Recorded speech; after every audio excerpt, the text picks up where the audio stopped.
Olá a todos, meus amados irmãos em Cristo Jesus, sejam bem-vindos a mais um dia, mais uma semana, graças a Deus. Hoje nós vamos terminar Juízes e começar Ruth, por isso fica aí que nós vamos já começar. Glória a Deus em todo o tempo, espero que vocês estejam bem, Deus seja louvado. Juízes 21. Os israelitas haviam jurado em Mispá: jamais entregaremos nossas filhas em casamento a homens da tribo de Benjamim. Então o povo foi a Betel e permaneceu na presença de Deus até à tarde, chorando sem parar, em alta voz: Ó Senhor, Deus de Israel, por que aconteceu isso com Israel? Diziam: agora está faltando uma de nossas tribos. Na manhã seguinte, bem cedo, construíram um altar e ali apresentaram holocaustos e ofertas de paz. Então os israelitas disseram: quem dentre as tribos de Israel não participou da reunião sagrada que realizamos em Mispá na presença do Senhor? Naquela ocasião haviam feito um juramento solene na presença do Senhor de que matariam quem se recusasse a comparecer. Os israelitas tiveram pena de seu irmão Benjamim e disseram: hoje foi eliminada uma das tribos de Israel. Como conseguiremos esposas para os poucos que restam, se juramos pelo Senhor que não lhe daríamos nossas filhas em casamento? Então perguntaram: quem dentre as tribos de Israel não compareceu conosco a Mispá quando nos reunimos na presença do Senhor? E descobriram que ninguém de Jabes Gileade havia participado da reunião sagrada. Ao contarem o povo, verificaram que ninguém de Jabes Gileade estava presente. Então a comunidade enviou 12.000 de seus melhores guerreiros a Jabes Gileade com ordens para matar seus habitantes, incluindo mulheres e crianças. É isto que vocês devem fazer, disseram. Destruam completamente todos os homens e também todas as mulheres que não forem virgens. Entre os habitantes de Jabes Gileade encontraram 400 moças que nunca haviam se deitado com um homem e as levaram para o acampamento em Siló, na terra de Canaã. Toda a comunidade enviou uma delegação de paz aos homens restantes de Benjamim que estavam na rocha de Rimon. Os homens de Benjamim voltaram e receberam como esposas as 400 mulheres de Jabes Gileade que tinham sido poupadas. Mas não havia mulheres em número suficiente para todos eles. O povo teve pena de Benjamim, pois o Senhor havia aberto uma lacuna entre as tribos de Israel. Então os líderes da comunidade perguntaram: como conseguiremos esposas para os poucos homens que restam, uma vez que as mulheres da tribo de Benjamim foram mortas? Os sobreviventes precisam ter herdeiros para que não seja eliminada uma tribo inteira de Israel. Contudo, não podemos lhes dar nossas filhas em casamento, pois juramos solenemente que quem o fizer ficará sob a maldição de Deus. Então eles se lembraram da festa anual do Senhor em Siló, ao sul de Lebona e ao norte de Betel, do lado leste da estrada que vai de Betel a Siquém. Disseram aos homens de Benjamim que ainda precisavam de esposas: vão e escondam-se nos vinhedos. Quando virem as moças de Siló irem para as danças, saiam correndo dos esconderijos e cada um leve uma delas para a terra de Benjamim para ser sua esposa. E quando os pais e os irmãos delas vierem se queixar, nós diremos: por favor, tenham compaixão, deixem que fiquem com suas filhas, pois não encontramos esposas para todos eles quando destruímos Jabes Gileade. E vocês não são culpados de quebrarem seu juramento, pois na verdade não deram suas filhas para eles em casamento. Os homens de Benjamim seguiram essas instruções. Cada um pegou uma das moças que dançavam na comemoração e a levou para ser sua esposa. Voltaram para a sua terra, reconstruíram suas cidades e habitaram nelas. Então os israelitas partiram por tribos e famílias, e cada um voltou para a sua terra.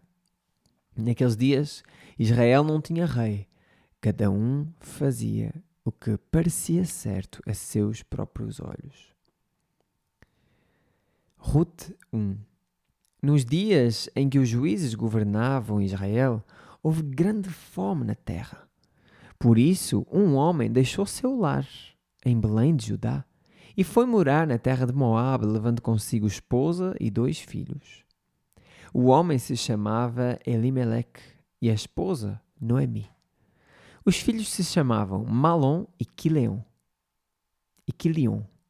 Eram efrateus de Belém de Judá. Quando chegaram a Moabe, estabeleceram-se ali. Elimeleque morreu e Noemi ficou com os 2 filhos. Eles se casaram com mulheres moabitas que se chamavam Ruth e Orfa. Cerca de 10 anos depois, Malom e Quileon também morreram. Noemi ficou sozinha, sem os 2 filhos e sem o marido. Noemi soube em Moabe que o Senhor havia abençoado seu povo, dando-lhe boas colheitas. Então Noemi e suas noras se prepararam para deixar Moabe. Ela partiu com suas noras do lugar onde havia morado e seguiram para a terra de Judá. A certa altura, porém, Noemi disse às noras: voltem para a casa de suas mães, que o Senhor as recompense pelo amor que demonstraram por seus maridos e por mim. Que o Senhor as abençoe com a segurança de um novo casamento. Então deu-lhes um beijo de despedida e as 3 começaram a chorar em alta voz. Não, disseram elas, queremos ir com você para o seu povo. Noemi, porém, respondeu: voltem, minhas filhas, porque vocês viriam comigo? Acaso eu ainda poderia dar à luz outros filhos que cresceriam e se tornariam seus maridos? Amados, isto era bem cultural. Os irmãos tinham que ficar com as viúvas, ok? Então, para dar continuidade ao nome da pessoa que morreu, mas neste caso ela já era velha, Noemi, então ela não poderia dar filhos para elas casarem. E Noemi continuou: não, minhas filhas, voltem, pois sou velha demais para me casar outra vez. E mesmo que fosse possível eu me casar esta noite e ter filhos, o que aconteceria então? Vocês esperariam que eles crescessem, deixando assim de se casarem com outro homem? Claro que não, minhas filhas. Esta situação é muito mais amarga para mim do que para vocês, pois o próprio Senhor está contra mim. Então choraram juntas mais uma vez. Orfa se despediu de sua sogra com um beijo, mas Ruth se apegou firmemente a Noemi. Olhe, sua cunhada voltou para o povo e para os deuses dela, disse Noemi a Ruth. Você deveria fazer o mesmo. Ruth respondeu: não insista comigo para deixá-la e voltar. Aonde você for, irei. Onde você viver, lá viverei. Seu povo será meu povo, e seu Deus, o meu Deus. Onde você morrer, ali morrerei e serei sepultada. Que o Senhor me castigue severamente se eu permitir que qualquer coisa a não ser a morte nos separe. Que qualquer coisa a não ser a morte nos separe. Amados, 2 coisas aqui. Em primeiro lugar, nós temos que entender que isto aqui não é, apesar de ser utilizado muito em casamentos, e na minha opinião não tem realmente problema. A ideia aqui não é do casamento entre homem e mulher, ok? Aqui até é uma fidelidade de nora e sogra, não tem nada a ver com um casamento entre homem e mulher. Mas mesmo assim, isto é utilizado em casamentos, sim, não tem problema algum. Entendendo o contexto, claro. Se a pessoa quiser dizer as mesmas palavras que Noemi disse ao seu marido, ou normalmente é a mulher que diz, quem diz, não tem problema.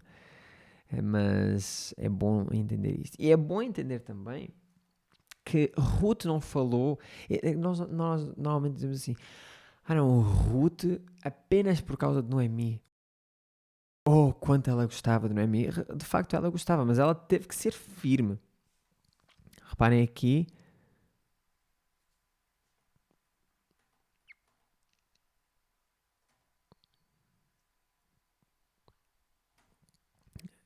Onde diz firmemente aqui, mas Ruth se apegou firmemente a Noemi. Então, amados, ela pegou-se firmemente a Noemi, mas ela teve que entender várias coisas. E a coisa principal nesta narrativa é isto aqui. Ruth respondeu a Noemi: Não insista comigo para deixá-la e voltar. Onde você for, irei. Onde você viver, lá viverei. O seu povo será o meu povo e seu Deus, o meu Deus. Noemi, Ruth realmente ela tinha se convertido ao Deus, ao único Deus. Neste caso vou dizer Deus de Israel, por causa deste contexto aqui, ok? E isto é que é belo. Isto é que é maravilhoso. Ela deixou os seus deuses, entre aspas, a sua terra de Moab e tudo mais, e ela permaneceu aqui com Noemi, adquirindo esse povo como o dela e adquirindo Deus como o Deus dela. E nós vimos o quão Deus foi gracioso e nós vamos ler se Deus assim permitir. Então ela continua: Onde você morrer, ali morrerei e serei sepultada. Que o Senhor, já está a falar do Deus de Noemi, Ruth já está a dizer: olha, que o teu Deus, Noemi, que o Senhor me castigue severamente se eu permitir que qualquer coisa, a não ser a morte, nos separe. Ou seja, ela fez esse voto, claro, a Noemi, mostrando o seu amor, claro, mas a firmeza de querer continuar com Noemi. E aqui a essência não é Noemi, a essência é Deus. E isto é maravilhoso. Então isto ganha uma força maior ainda do que já tem, ok? Porque não é algo apenas humano. Ela apegou-se a Deus e por isso se apegou a Noemi. E que o Deus me castigue severamente se eu permitir que qualquer coisa, a não ser a morte, nos separe. Isto é fé, ok? Quando Noemi viu que Ruth estava decidida a ir com ela, não insistiu mais. Então as duas seguiram viagem. Quando chegaram a Belém, toda a cidade se agitou por causa delas. Será que é mesmo Noemi? Perguntavam as mulheres. E não me chamem de Noemi, respondeu ela. Chamem-me de Mara. Eu sei o que significa, sei que significa amarga aqui, mas eu quero ver se tem. Pronto, Noemi significa agradável, Mara significa amarga. Então não me chamem de agradável, chamem-me de amarga, pois o Todo-Poderoso tornou minha vida muito amarga. Cheia eu parti, mas o Senhor me trouxe de volta vazia. Por que me chamar de Noemi se o Senhor me fez sofrer e se o Todo-Poderoso trouxe calamidade sobre mim? Assim Noemi voltou de Moab, acompanhada de sua nora, Ruth, a jovem moabita. Elas chegaram a Belém quando começava a colheita da cevada.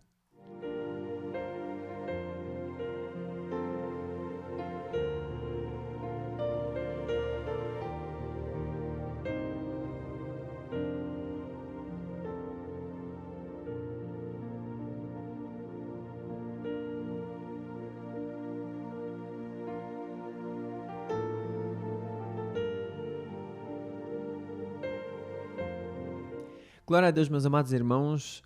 Deus seja louvado em todo o tempo. É bom estar com vocês. Eu digo-vos que daqui a 7 dias, daqui a uma semana, se Deus permitir, claro, de segunda para terça-feira, à 00:30, as lives vão voltar. Glória a Deus, amados.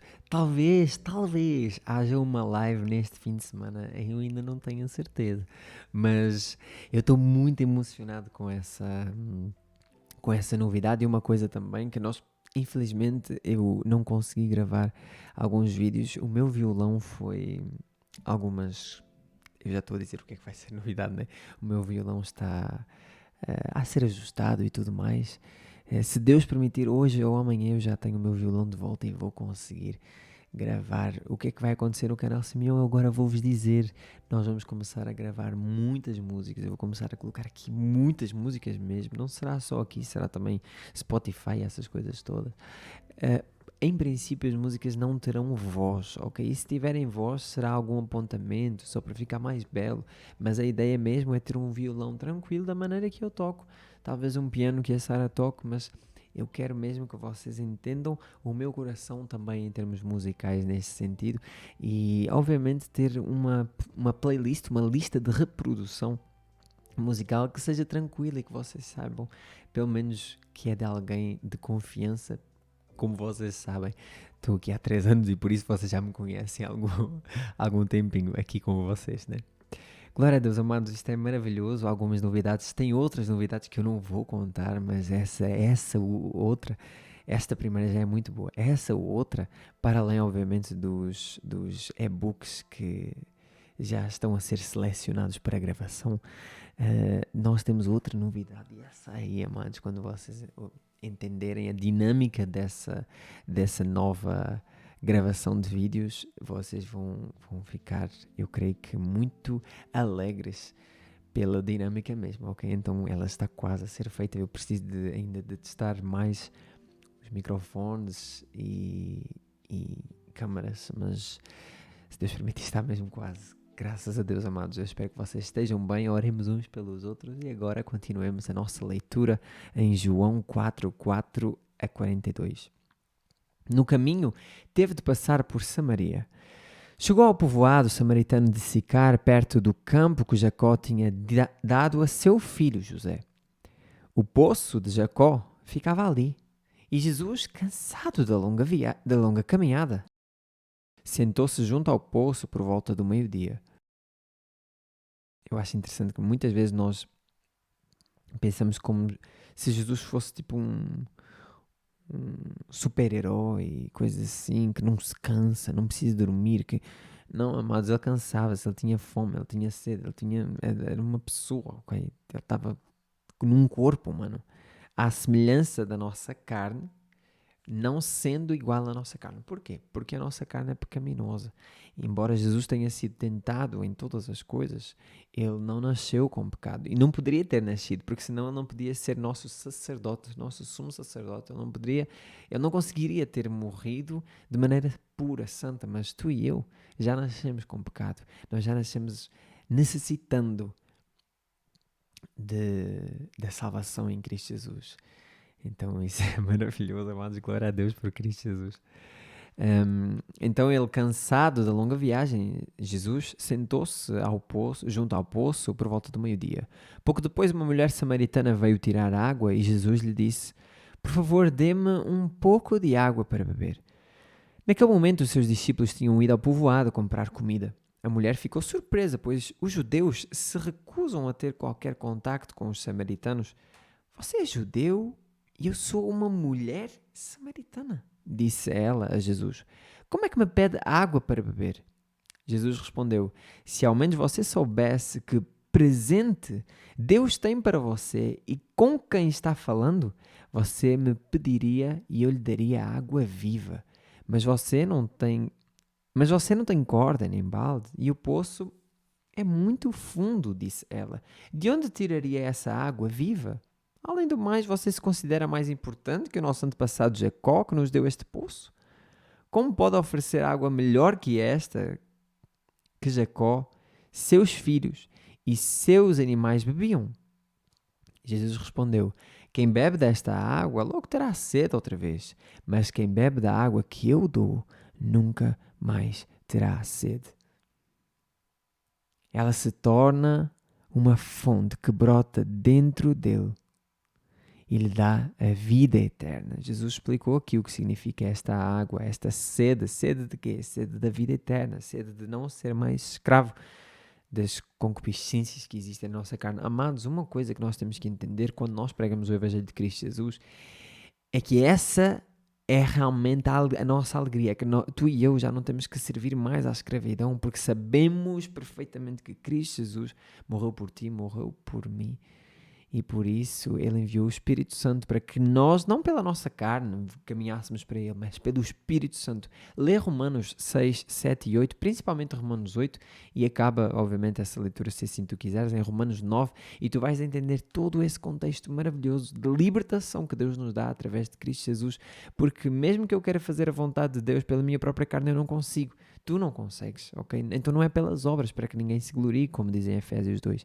Então, e é algo interessante aqui, é que em Romanos 6, versículo 23, diz que o salário do pecado é a morte, mas o dom gratuito de Deus é a vida eterna. Então, se o salário do pecado é a morte, significa que o nosso trabalho, ele não produz nada a não ser morte, porque o nosso trabalho, na verdade, carnalmente falando, é apenas pecado.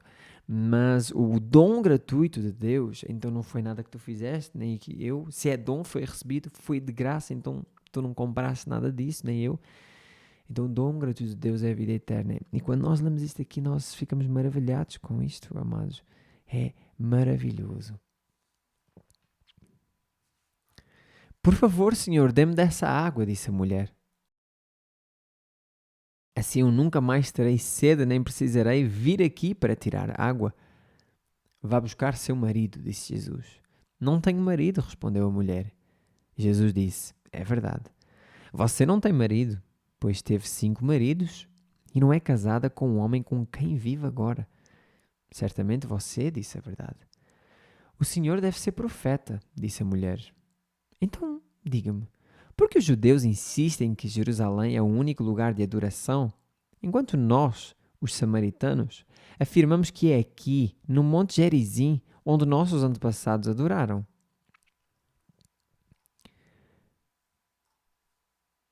Jesus respondeu, creia em mim, mulher. Está chegando a hora em que já não importará se você adora o Pai neste monte ou em Jerusalém. Vocês, samaritanos, sabem muito pouco a respeito daquele a quem adoram. Nós adoramos com conhecimento, pois a salvação vem por meio dos judeus, não pelos samaritanos. Mas está chegando a hora, e de facto já chegou, em que os verdadeiros adoradores adorarão o Pai em espírito e em verdade. O Pai procura pessoas que o adorem desse modo, pois Deus é espírito, e é necessário que seus adoradores o adorem em espírito e em verdade. Então, amados, vamos ver aqui uma coisa. Há muitas pessoas, eu ouço isso e vejo isso em quase todas as igrejas acho que todas as igrejas mesmo em que eu tenho ido, frequentado, as pessoas tratam o edifício como se fosse a casa de Deus, o lugar santo, o santo dos santos, o santuário, o templo. Não é nada disso, ok? É um edifício onde os irmãos se unem com aquele propósito de cultuar a Deus, de estar ali com esse propósito, claro, mas a igreja, quando eu falo o edifício, ele não é santo. Ele não é santo, ok? Não é preciso tirar sandálias quando nós vamos entrar lá, ok? Porque não é um lugar santo. Aquele lugar é um lugar que alguém com mãos humanas construiu, claro, não a pedido de Deus. Deus não pediu a ninguém para construir essas igrejas aqui. Então, é apenas de mentalidade humana. E quando nós vemos isso e tratamos com algo como se fosse algo maior, algo muito mais espiritual do que realmente é, nós vamos começar a idolatrar o lugar. E aquele lugar não tem mais nada. A igreja, o edifício em que tu frequentas, ou que eu frequento, ou que eu sou participante, ou que tu és participante, como tu quiseres dizer, em que tu és membro, em que eu sou membro, a igreja, esse lugar aí, eu vou até fazer assim, esse lugar aí, ele não é mais santo do que a tua casa, ele não é mais santo do que a rua onde tu moras, não é. Apesar de ser um lugar com o intuito de os irmãos na fé se juntarem e adorarem a Deus.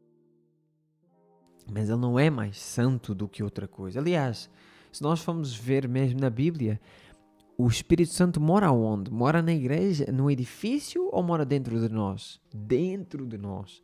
Então nós somos o templo do Espírito Santo. Nós somos esse lugar onde ele habita. Por isso é que nós não podemos estar em pecado. Por quê? Porque o Espírito Santo habita onde há pureza.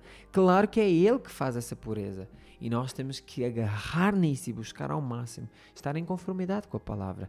Amados, mas é por meio dele, por causa dele e para ele, pelo Espírito Santo, que obviamente através de Cristo Jesus nós glorificamos o Pai, ok? Isso tem que estar na nossa mente. Se isso não estiver na nossa mente, nós não vamos entender nada. Nós vamos nos descalçar quando chegamos à igreja como se as nossas sandálias fossem colocar impurezas por favor, ok? Aquele lugar não é assim, não se fazem sacrifícios lá, então não se pode chamar altar, ok? Aqui no altar, não. Que sacrifício é que tu fazes lá? Qual é o animal que tu matas para ter o perdão dos teus pecados? Cristo Jesus já... A sério, se alguém chama de altar a um lugar dentro de um edifício, das duas uma, ou ele não sabe de nada do que ele está a dizer, ou ele é idólatra e pratica uma religião que Deus não aprova. Porque Cristo Jesus foi o último sacrifício e foi o único que foi perfeito para todo sempre. Então nós temos que entender isso. Se Jesus Cristo foi o sacrifício perfeito, Então por que é que tu chamas de altar? Não chames, não faças isso. Isso é antibíblico. Isso é incoerente com a Bíblia. E estás a dar um lugar como se o próprio edifício fosse algo, muito importante. É realmente importante porque os irmãos se juntam ali, mas é só isso.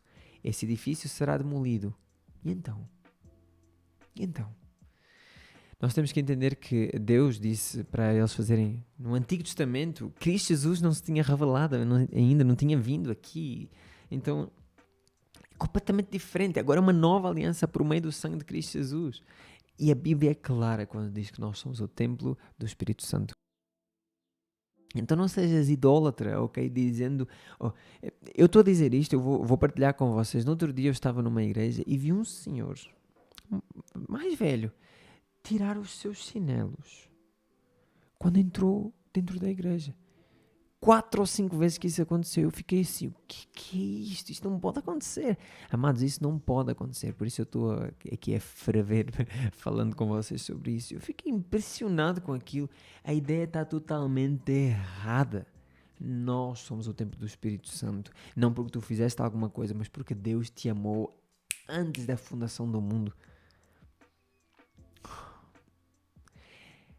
Dele, por Ele e para Ele são todas as coisas. Tu e eu não temos nada a acrescentar a Deus, nada. Eu no outro dia ouvi outra igreja dizer assim, nós temos que ajudar a Deus. Ajudar a quê?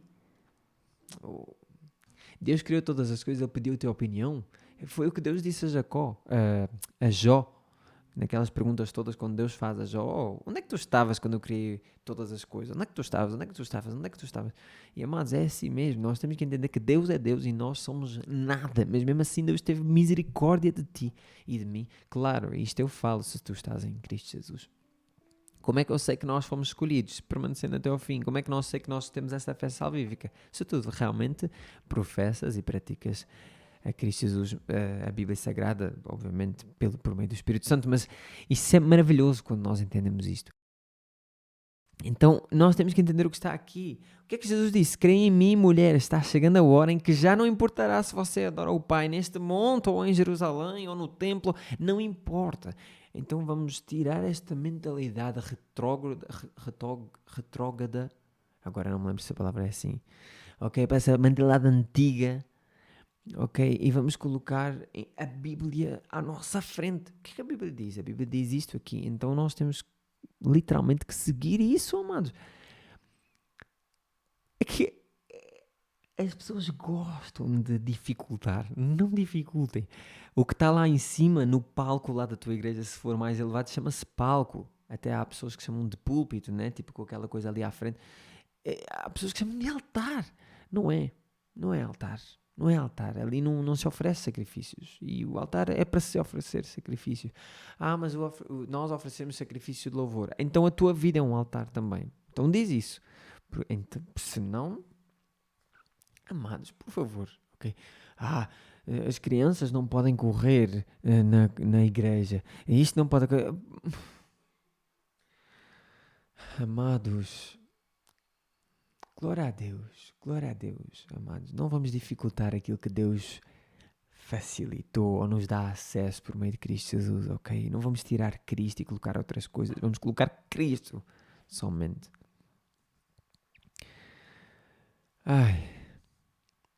Pois Deus é Espírito. Para aqueles que dizem que Deus tem corpo, a Bíblia claramente diz que não tem corpo. E outra coisa, amados, aqui está a dizer Deus é Espírito, ok? Tem outros locais onde isso diz. E é necessário que seus adoradores o adorem em espírito e em verdade. Eu sou seguidor de Cristo. És? Sim, mas eu não vou à igreja, não pratico, trato mal a minha esposa, faço isto e aquilo, trato mal os meus pais, eu bato no cão. Amados, em verdade, ok? Em espírito e em verdade. É importante que aqueles que se dizem adoradores adorem a Deus em espírito e em verdade. A mulher disse, eu sei que o Messias, aquele que é chamado Cristo, virá. Quando vier, ele nos explicará tudo. Então Jesus lhe disse, sou eu o que fala com você. Eu achei interessante porque Jesus estava a explicar tudo e ela disse, quando Cristo vier, ele explicará tudo. Pois é, eu estou a explicar tudo. Era o que Jesus estava aqui a dizer. Naquele momento, seus discípulos voltaram. Ficaram surpresos de encontrá-lo falando com uma mulher, ainda por cima de Samaria, né? Mas nenhum deles se atreveu a perguntar o que o Senhor quer. Ou por que conversa com ela? A mulher deixou sua vasilha de água junto ao poço e correu de volta para o povoado, dizendo a todos: venham ver um homem que me disse tudo o que eu já fiz na vida. Será que não é ele o Cristo? Então as pessoas saíram do povoado para vê-lo. Enquanto isso, os discípulos insistiam com Jesus: Rabi, coma alguma coisa. Ele, porém, respondeu: eu tenho um tipo de alimento que vocês não conhecem. Os discípulos perguntaram uns aos outros: será que alguém lhe trouxe comida? Então Jesus explicou: meu alimento consiste em fazer a vontade daquele que me enviou e em terminar a sua obra. Vocês não costumam dizer: ainda falta 4 meses para a colheita? Mas eu lhes digo: despertem, olhem em volta, os campos estão maduros para a colheita. Os que colhem já recebem salário, e os frutos que ajuntam são as pessoas que passam a ter a vida eterna. Que alegria espera tanto o que semeia como o que colhe. Isto é muito importante, amados, porque muitas vezes nós pregamos a palavra a querer semear. Plantei, vou colher, vou colher. Amados, calma, tem o seu tempo. Semeia a palavra e se Deus te der uma pessoa para colher, colhe essa pessoa, mas relaxa, é no tempo que Deus quer, é o Espírito Santo que converte, que convence, que faz tudo isso, não és tu, não sou eu, ok? É a Bíblia Sagrada, mas é o Espírito Santo quem faz todas essas coisas. Vocês conhecem o ditado, um semeia e o outro colhe, e é verdade. Eu envio vocês para colher onde não semearam, outros realizaram o trabalho e agora vocês ajuntarão a colheita. Muitos samaritanos do povoado creram em Jesus por causa daquilo que a mulher relatou. Ele me disse tudo o que eu fiz, o que eu já fiz. Quando saíram para vê-lo, insistiram que ficasse no povoado. Jesus permaneceu ali 2 dias e muitos outros ouviram sua palavra e creram. Algo muito importante agora. Então disseram à mulher: agora cremos, não apenas por causa do que você nos contou, mas porque nós mesmos o ouvimos. Agora sabemos que Ele é de facto o Salvador do mundo. Se o pastor, alguém, que seja quem for, ok, te fala contigo sobre Deus e tudo mais, e tu assim acreditas em Cristo, tu entendes. Mas quando tu realmente lês a Bíblia Sagrada, quando ouves as palavras de Jesus Cristo, quando ouves a Bíblia Sagrada, tu podes dizer: agora sei que Ele é de facto o Salvador do mundo. Mas sem ter o conhecimento, se o teu conhecimento for muito curto, e se tu não queres ler a Bíblia, tudo isso, tu não vais ter esta certeza: agora sei que de facto o Salvador, que Jesus Cristo é de facto o Salvador do mundo. Tu podes até acreditar, mas algo está a faltar, ok? Pensa nisso.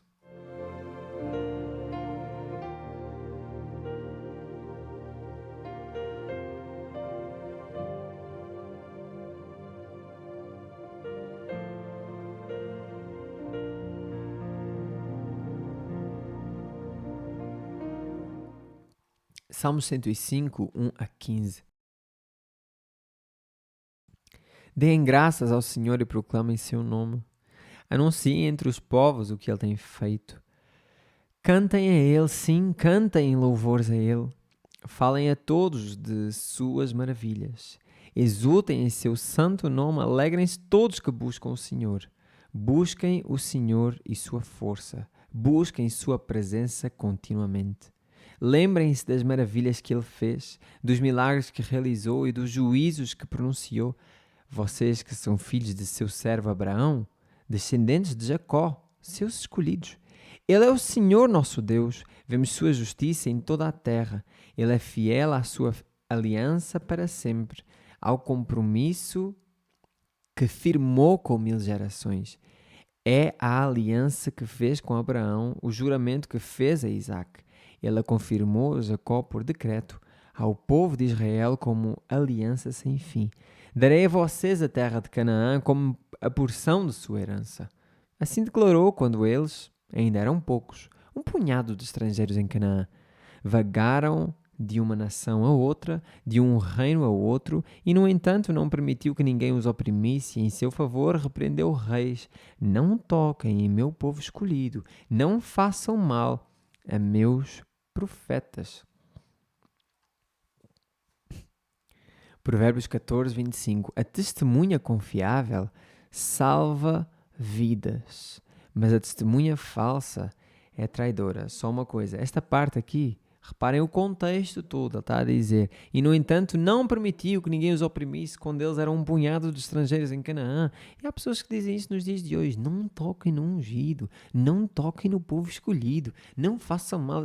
Isto aqui está a falar de um contexto antigo, ok? Calma. E ungidos eram eles, ok? Nesse sentido aqui, graças a Deus que nós temos muito mais conhecimento agora por meio de Cristo Jesus, muito mais entendimento agora por causa do Espírito Santo. Calma, Deus está contigo na angústia, na aflição, nos tempos de bonança também, ok? Nos tempos de tranquilidade também. Deus está contigo em todo o tempo. Permanece em Cristo Jesus. Em Provérbios, eu vou ler novamente: a testemunha confiável salva vidas, mas a testemunha falsa é traidora. Amados, Deus seja louvado em todo o tempo. Até o dia de amanhã, se Deus permitir, eu vou dando novidades aqui em relação ao violão, aos livros e a outra novidade, por isso estejam atentos. A live vai voltar daqui a uma semana. Fiquem muito atentos ao que é isso. Eu vou também publicar algumas coisas para ver se se as pessoas que não têm vindo entendam então que a live irá voltar. Deus seja louvado em todo o tempo. Glória a Deus, amados, e até o dia de amanhã, se Deus permitir. Amém.